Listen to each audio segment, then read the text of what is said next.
Hey there, tech enthusiasts.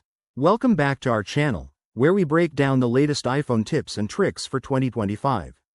Today, we're tackling a super handy feature: how to view all recipients in a group chat on your iPhone. Whether you're managing a family group, coordinating with friends, or handling work chats, knowing who's in the conversation can save you time and avoid confusion. This process is straightforward on iOS 19, the latest update, so let's dive right in. First things first, grab your iPhone and unlock it. Open the Messages app. It's that green icon with a speech bubble. Once you're in, scroll through your conversations and tap on the group chat you want to inspect. That's the one with multiple people listed at the top. Now, look for the Details button. It's usually an icon in a circle at the top right of the screen. Go ahead and tap that. This will open up the group info page, where you'll see all the nitty-gritty details about the chat.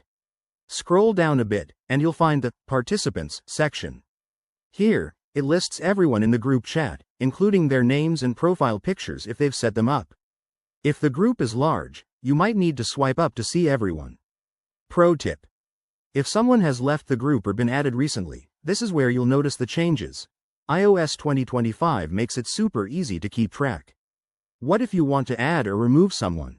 From this same screen, you can tap Add Contact or Remove Participant options, but remember, you need to be the group creator or have the right permissions. This feature is a game changer for privacy and organization, especially with the new iOS updates focusing on better communication tools. And just like that, you're all set. Viewing recipients is quick and seamless, helping you stay on top of your chats. If you found this tutorial helpful, give it a thumbs up, subscribe for more iPhone hacks, and hit that bell icon for notifications. Drop a comment below if you have questions or want us to cover another topic. Thanks for watching, and see you in the next video.